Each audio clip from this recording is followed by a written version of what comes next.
¿Qué harías si descubrieras que el mayor peligro no venía de un extraño, sino de alguien que compartía tu cama, tu nombre, tu vida?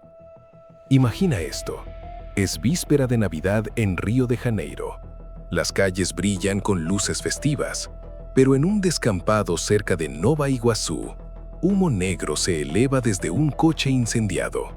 Dentro, los restos humanos están irreconocibles.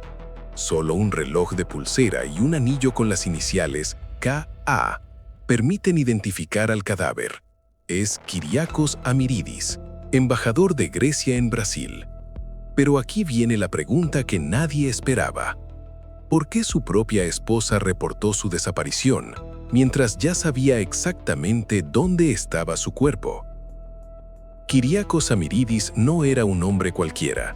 A sus 59 años, era un diplomático experimentado, con destinos en Libia, Sudán y finalmente Brasil.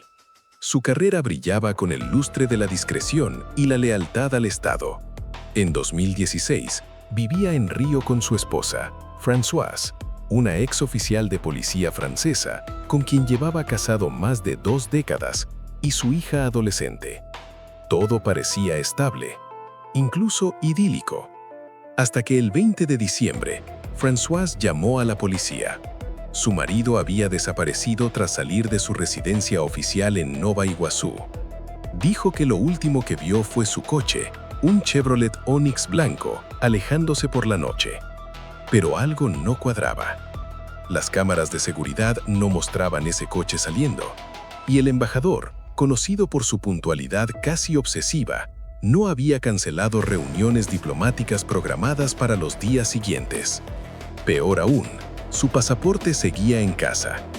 ¿Un hombre de su perfil habría desaparecido voluntariamente, sin documentos, sin equipaje, sin avisar a su gobierno? Río de Janeiro, diciembre de 2016. Las calles huelen a panetone y promesas. Pero en la residencia diplomática griega, el silencio es denso. Françoise Amiridis camina entre los árboles del jardín, mirando el teléfono. ¿Está realmente preocupada o representando un papel? Piensa en esto. Cuando alguien desaparece, ¿cuánto tiempo tardas en llamar a la policía? ¿Horas? ¿Días? Ella esperó hasta el tercer día. ¿Por qué? El Chevrolet Onix blanco del embajador aparece quemado el 29 de diciembre, carbonizado, con los neumáticos derretidos. Pero no hay rastro de violencia en la residencia, ni señales de lucha, ni huellas forzadas. Si fue secuestrado, ¿cómo entraron sin dejar rastro? Y si se fue por su pie, ¿por qué incendiar su propio coche con su cuerpo dentro? Françoise no es una civil común. Fue oficial de la Gendarmería Nacional Francesa. Sabe cómo funcionan las investigaciones. Conoce los tiempos, los protocolos, los puntos ciegos del sistema. ¿Es esa experiencia lo que la hace tan calmada frente a la prensa? ¿O es una ventaja para manipular la narrativa? Surgió un nombre, Sergio Moreira, un ex militar brasileño con antecedentes penales menores. Vecino de la zona, frecuentaba la residencia diplomática. Se decía que era amigo de la familia. Pero los registros telefónicos muestran docenas de llamadas entre Françoise y Sergio en las semanas previas a la desaparición. ¿Amistad o algo más? La residencia del embajador goza de inmunidad diplomática. Nadie puede entrar sin permiso. Eso dificultó la investigación inicial. Mientras tanto, Grecia enviaba mensajes de preocupación, pero Brasil se movía con cautela. ¿Hasta qué punto la burocracia internacional protegió a los verdaderos responsables, sin querer? Françoise declaró que su marido salió solo la noche del 20, pero un testigo local asegura haber visto a 3 personas cerca del coche esa misma noche. 2 hombres y una mujer. Alta, blonda, con acento extranjero. ¿Coincidencia o la primera grieta en la versión oficial? El anillo con las iniciales K.A. fue clave para la identificación. Pero los forenses notaron algo extraño. No estaba fundido. En un incendio tan intenso, el oro debería haberse deformado. fue colocado allí después, como parte de una escena montada? Atenas guardó un silencio incómodo durante días. Ninguna declaración fuerte, ninguna exigencia de justicia inmediata. ¿Por qué? ¿Acaso sabían algo que no querían revelar? ¿O temían que el caso expusiera redes de corrupción más amplias? La hija del matrimonio, de apenas 17 años, fue entrevistada brevemente. Se negó a dar detalles. Dijo solo: «Mi madre está muy triste».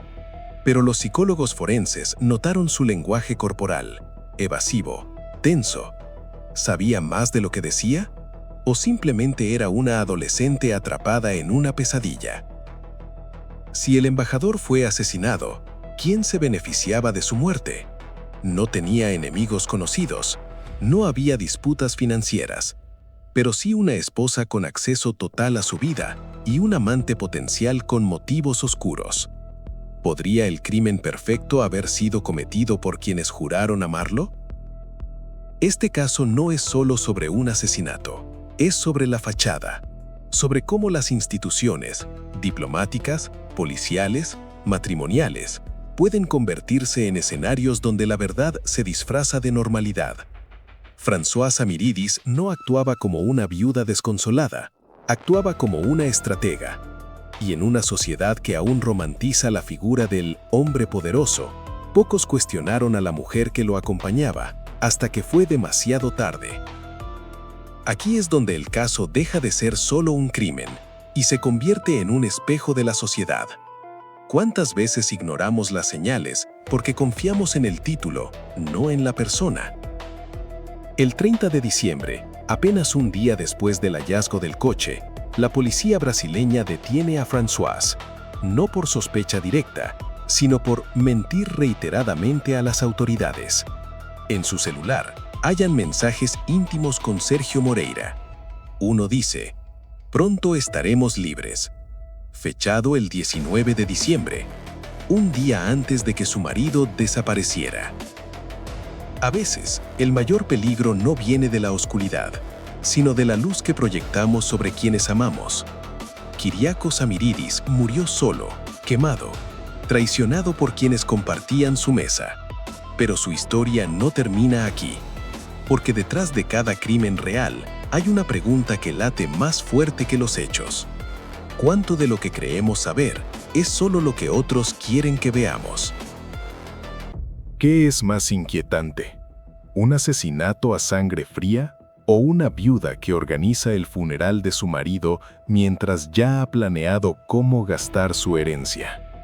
Cuando Françoise Samiridis se arrodilló frente al ataúd cerrado de Kyriakos en Atenas, las cámaras capturaron lágrimas.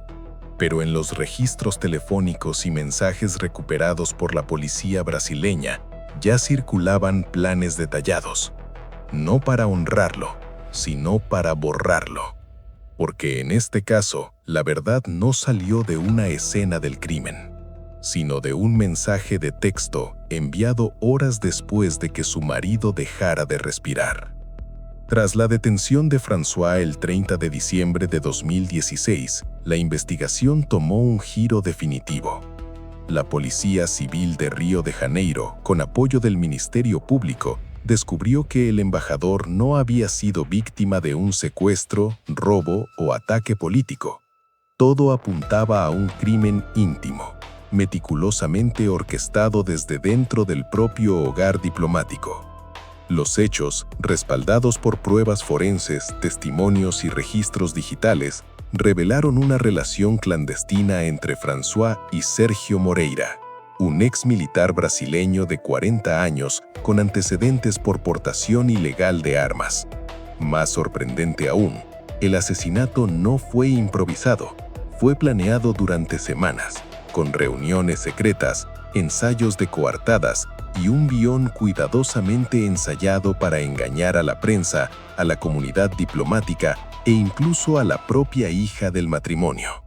Todo ocurrió bajo el manto de la respetabilidad diplomática, en una casa donde las banderas de Grecia ondeaban como símbolo de honor, mientras dentro se tejía una traición mortal. Durante años, colegas de Kiriakos lo describieron como reservado, disciplinado e incluso distante, pero ninguno reportó violencia. François, en cambio, contó a amistades cercanas que se sentía aislada y controlada. Sin embargo, no existen denuncias previas ni registros médicos que respalden abuso físico o psicológico. ¿Fue realmente una relación tóxica o una narrativa construida después del crimen? Sergio no era un desconocido. Vivía cerca de la residencia diplomática en Nova Iguazú y había realizado trabajos menores de mantenimiento en la propiedad. Testigos confirmaron que frecuentaba la casa, especialmente cuando Kiriakos viajaba. Los registros telefónicos muestran más de 70 llamadas entre él y François en las 6 semanas previas al asesinato. ¿Amistad o conspiración? Según la confesión de Sergio, ratificada en múltiples declaraciones ante la fiscalía, todo ocurrió dentro de la residencia. Kiriakos regresó de una cena oficial alrededor de las 10 p.m. François le sirvió vino. Minutos después, Sergio, escondido en el garaje, entró por la puerta trasera. Hubo forcejeo, un golpe en la cabeza con un objeto contundente. El embajador perdió el conocimiento. No hubo disparos, no hubo gritos, solo silencio y un cuerpo arrastrado al maletero del Onix. Horas después, Sergio condujo el coche hasta un terreno baldío en Nova Iguazú. Allí roció gasolina y prendió fuego. Pensó que las llamas borrarían toda evidencia, pero los forenses del Instituto Médico Legal de Río demostraron que, aún en incendios extremos, el ADN se conserva en dientes y huesos largos, y en los restos carbonizados hallaron rastros de sangre de Kiriakos y huellas parciales de Sergio en la tapicería del maletero. Mientras el cuerpo ardía en Brasil, François llamaba a Atenas, organizando el traslado de los restos. Lloraba en público, abrazaba a diplomáticos, hablaba de una pérdida irreparable. Pero los investigadores notaron algo perturbador. Apenas 48 horas después del hallazgo del cadáver, ya había contactado a un notario en París sobre la gestión de bienes. ¿Podría el duelo ser tan convincente si nunca existió? Una cámara de seguridad de una tienda vecina, mal orientada, captó una imagen borrosa. 2 figuras cerca del coche del embajador la noche del 19. Una alta, blonda, otra con gorra. La policía tardó días en encontrarla, pero cuando lo hizo, fue la prueba visual que rompió la versión de François. ¿Crees que el destino interviene o que siempre hay un testigo inadvertido? En el celular de François, los investigadores hallaron un borrador no enviado. Ya no tendremos que fingir. Él no volverá. Pronto estaremos juntos para siempre. Fechado el 20 de diciembre a las 3 a.m. ¿Cómo puede alguien escribir eso si aún cree que su marido está desaparecido? Grecia retiró temporalmente a su personal diplomático de Río. Brasil se disculpó públicamente. La prensa internacional habló de una vergüenza para la comunidad diplomática. Pero detrás de los titulares, funcionarios se preguntaban: ¿cuántos otros casos como este han sido enterrados bajo protocolos y privilegios? Sergio Moreira, enfrentado a pruebas abrumadoras, aceptó un trato judicial. Confesó el asesinato, pero insistió: ella lo planeó todo. Yo solo seguí órdenes. François, en cambio, mantuvo su inocencia durante semanas hasta que los mensajes y el testimonio de Sergio la acorralaron. ¿Quién miente? O ambos dicen una parte de la verdad, la que les conviene. La hija del matrimonio, ahora huérfana de padre y con su madre en prisión, fue puesta bajo custodia consular. Nunca dio declaraciones públicas, pero en un diario personal incautado por orden judicial y citado en documentos del proceso, escribió: «Sabía que algo andaba mal, pero no quise verlo». ¿Cuántos hijos callan porque temen destruir el mito de sus padres? Este crimen no nació de la locura, sino de la racionalidad perversa. François no actuó por impulso, calculó cada paso. Usó su conocimiento policial para anticipar errores forenses. Usó su estatus diplomático para ganar tiempo y usó el amor, o su simulacro, para reclutar a un cómplice vulnerable. Aquí es donde el caso deja de ser solo un crimen y se convierte en un espejo de la sociedad. ¿Hasta qué punto estamos dispuestos a destruir a otro para construir una vida que creemos merecer? La relación entre François y Sergio también revela una dinámica peligrosa, la de la mujer dominante y el hombre necesitado. Él buscaba redención, ella libertad. Juntos encontraron el peor tipo de alianza, la que se alimenta de la mentira mutua. El 10 de enero de 2017, la Fiscalía presenta su acusación formal. François Amiridis y Sergio Moreira son acusados de homicidio cualificado, ocultamiento de cadáver y asociación para delinquir.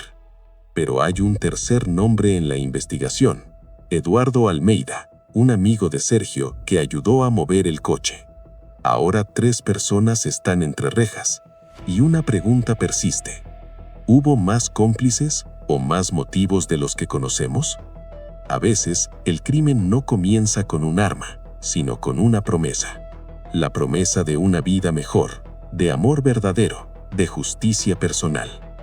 Pero cuando esas promesas se construyen sobre la muerte de otro, se convierten en cadenas. Kyriakos Amiridis no solo perdió la vida, perdió la historia que creyó vivir. Y nosotros, al mirar este caso, debemos preguntarnos: ¿cuántas de nuestras propias certezas están sostenidas por verdades que nadie se ha atrevido a cuestionar? ¿Qué sucede cuando el tribunal no juzga solo un crimen, sino todo lo que creíamos saber sobre el amor, la lealtad y el poder? En una sala de audiencias en Río de Janeiro, François Amiridis se sentó con traje oscuro, pelo recogido, mirada fija. A pocos metros, su cómplice, Sergio Moreira, la señalaba como la arquitecta del asesinato. Pero ella no lloró. No se defendió con gritos.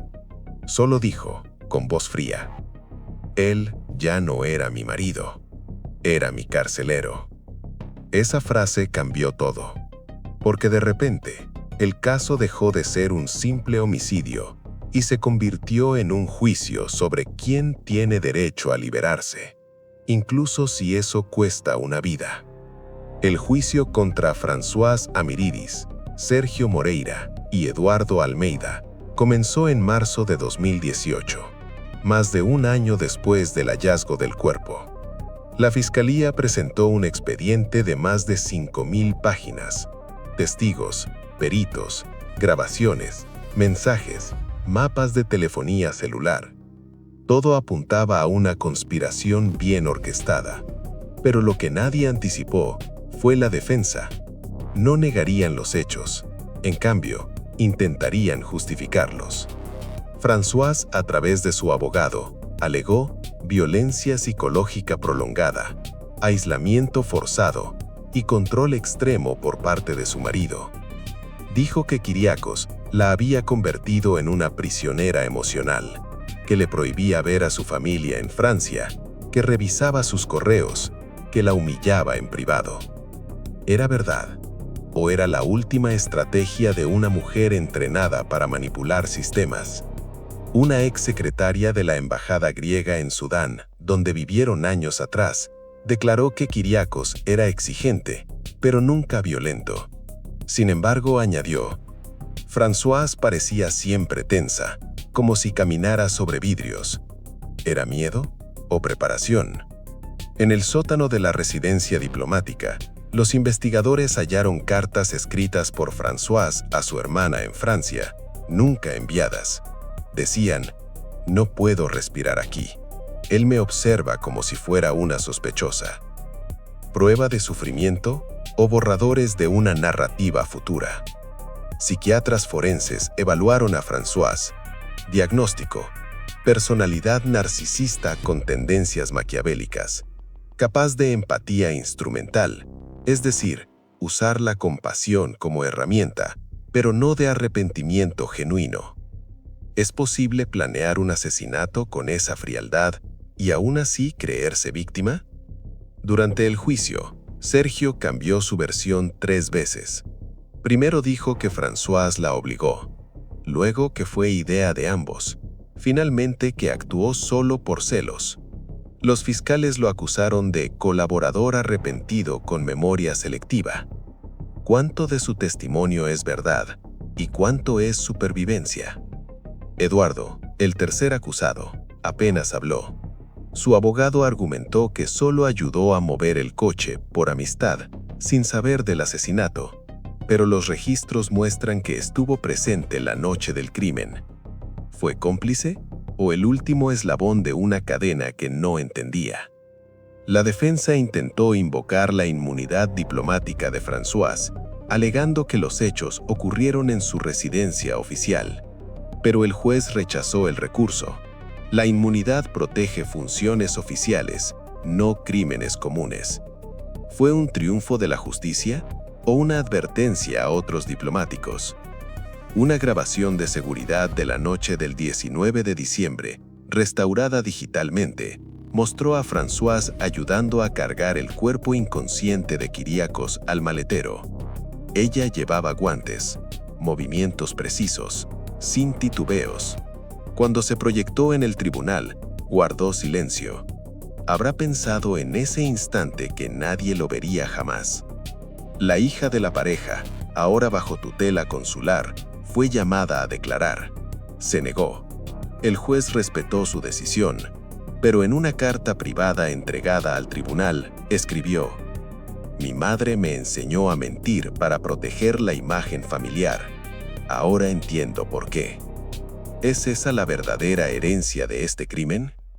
El fiscal jefe, en su alegato final, evitó el lenguaje sensacionalista. Dijo: «No estamos aquí para condenar a una mujer fría, sino para afirmar que ninguna razón, por dolorosa que sea, justifica quitar una vida». ¿Puede la justicia ser firme sin caer en la venganza? El 12 de abril de 2018, el jurado deliberó por 14 horas. Veredicto: Françoise Amiridis, culpable, condenada a 20 años. Sergio Moreira, culpable, 19 años. Eduardo Almeida, culpable, 12 años.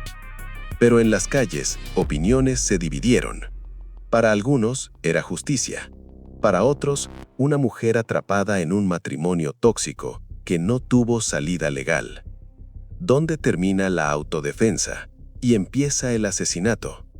Este juicio expuso una grieta en nuestros sistemas legales. ¿Cómo juzgar un crimen cuando la víctima también era, según la acusada, un victimario?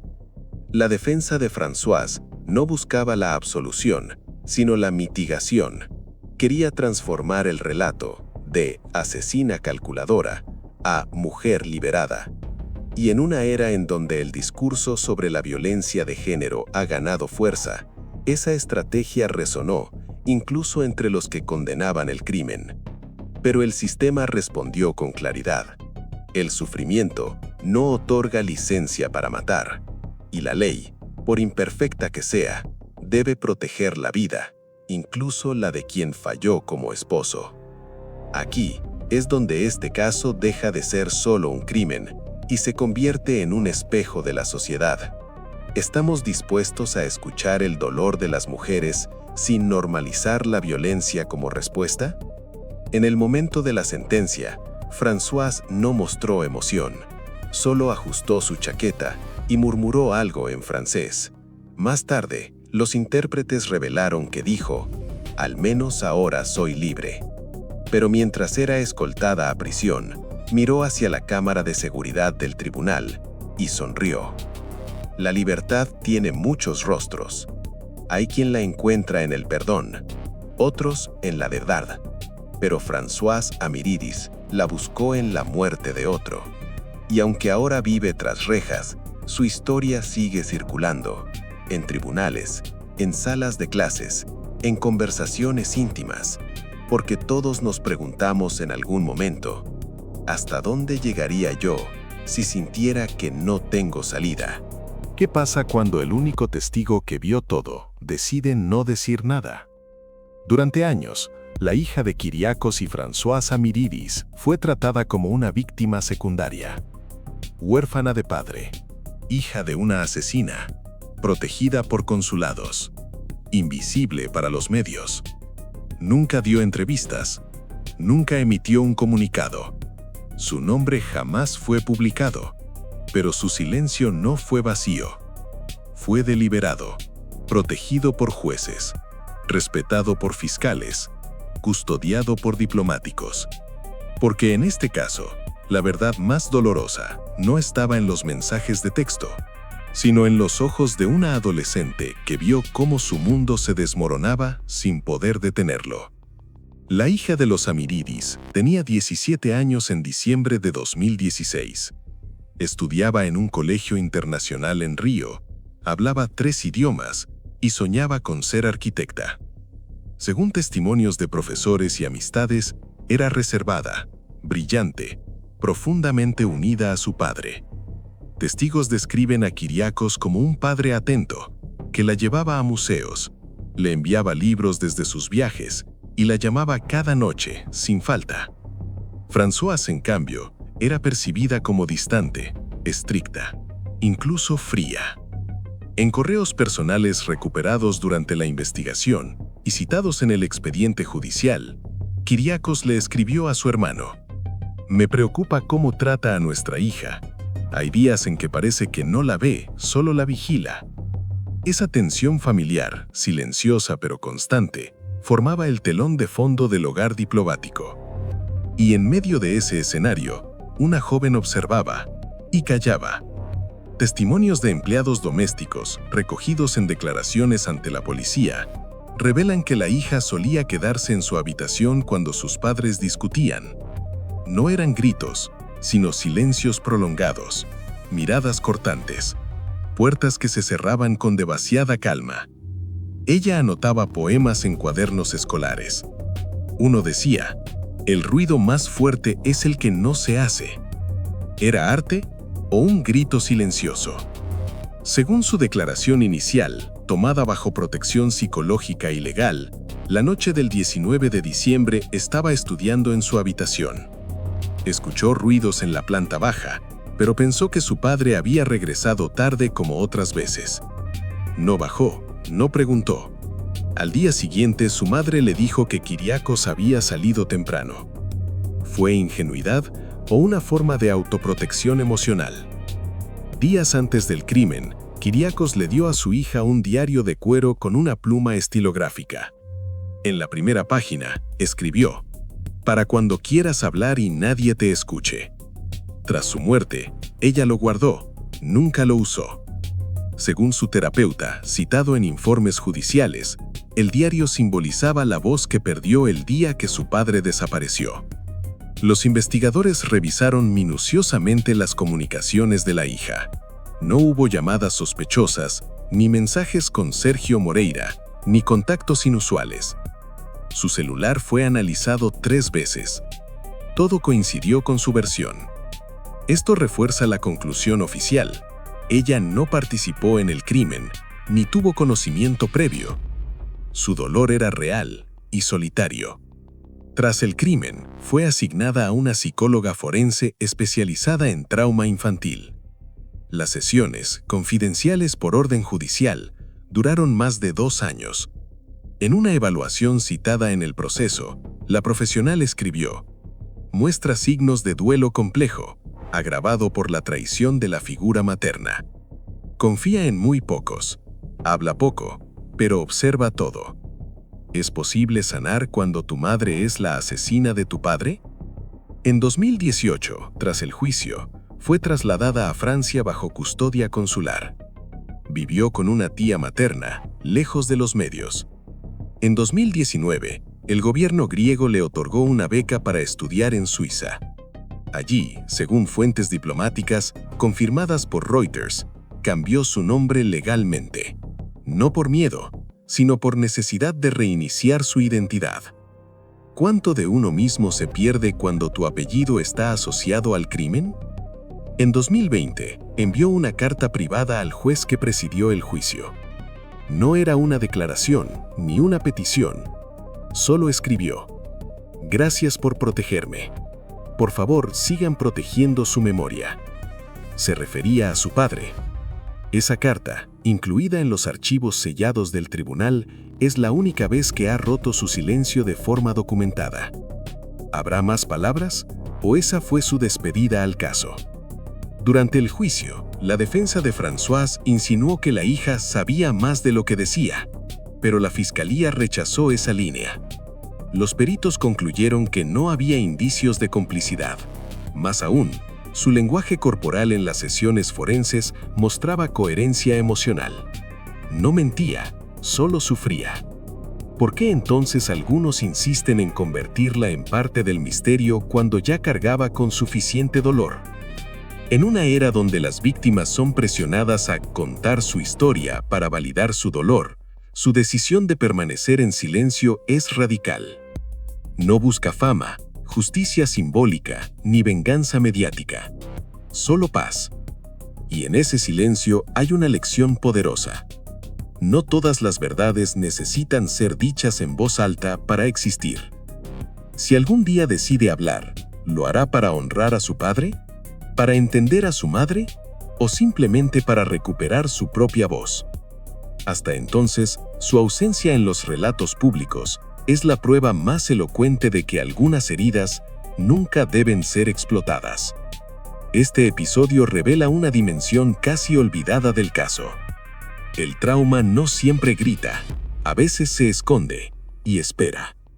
La hija de los Amiridis no es un personaje secundario, es el espejo moral del caso. Mientras otros manipulaban narrativas, ella eligió el silencio. Mientras los medios buscaban morbo, ella buscó anonimato. Y en un sistema que a menudo convierte a las víctimas en espectáculo, su decisión de no participar es un acto de dignidad profunda. Aquí es donde el caso deja de ser solo un crimen y se convierte en un espejo de la sociedad. ¿Respetamos el dolor ajeno o solo lo consumimos cuando nos sirve? En 2021, durante una audiencia sobre la custodia de bienes, el abogado de la hija presentó una solicitud breve: que el nombre de mi cliente nunca sea vinculado públicamente al caso Amiridis. El juez accedió. Y así, sin fanfarria, sin titulares, ella ganó lo único que le quedaba por defender: su derecho a no ser parte de la historia. A veces la verdad más poderosa no es la que se dice, sino la que se protege. La hija de Kyriakos Amiridis ha vivido en sombras, cargando un peso que nunca eligió. Pero su silencio no es derrota, es resistencia. Y mientras siga viva, el caso seguirá abierto. No por conspiraciones, sino por humanidad. Porque en el corazón de todo crimen real no está solo la pregunta de quién lo hizo, sino quién sigue pagando por ello. ¿Qué queda después de que los titulares se apagan? Las celdas se cierran y las cámaras se van. No un misterio, no una teoría conspirativa, sino una pregunta simple, incómoda, humana. ¿Cómo vivimos con la traición cuando viene de quien más amamos? El caso de Kyriakos Amiridis no terminó con una sentencia. Terminó con un silencio y con una lección que sigue resonando en salas diplomáticas, hogares rotos y corazones desconfiados. Hoy, Françoise Amiridis cumple su condena en una prisión de Río de Janeiro. Sergio Moreira y Eduardo Almeida también están tras rejas. La hija del embajador vive bajo un nuevo nombre, lejos de los reflectores. Y el cuerpo de Kyriakos descansa en Atenas, bajo una lápida sencilla que solo dice: servidor fiel, padre amoroso. No hay monumentos, no hay películas oficiales, no hay archivos secretos por revelar. Solo hechos, solo consecuencias y una historia que, a pesar de su brutal simplicidad, sigue inquietando. Porque este caso nunca fue sobre espías, corrupción o poder internacional. Fue sobre confianza. Y cómo a veces la persona que más cerca está es la que más daño puede hacer. François cumple su condena en el complejo penitenciario de Talavera Bruce, en Río. Según informes del sistema penitenciario brasileño, ha mantenido un perfil bajo, sin incidentes. Recibe pocas visitas, ninguna de su hija. En una carta interceptada en 2020, citada en documentos judiciales, escribió a una amiga francesa: «Pensé que liberarme de él me daría paz. Solo me dio soledad». ¿Es arrepentimiento o nostalgia por lo que perdió? El gobierno griego nunca emitió un informe oficial sobre fallas de seguridad diplomática. Tampoco reformó protocolos para proteger a sus representantes en el extranjero. El caso fue archivado como incidente doméstico. Pero dentro del Ministerio de Relaciones Exteriores, fuentes anónimas admiten que desde 2017 se evalúan periódicamente los entornos familiares de los diplomáticos destinados al exterior. Demasiado tarde o nunca suficiente.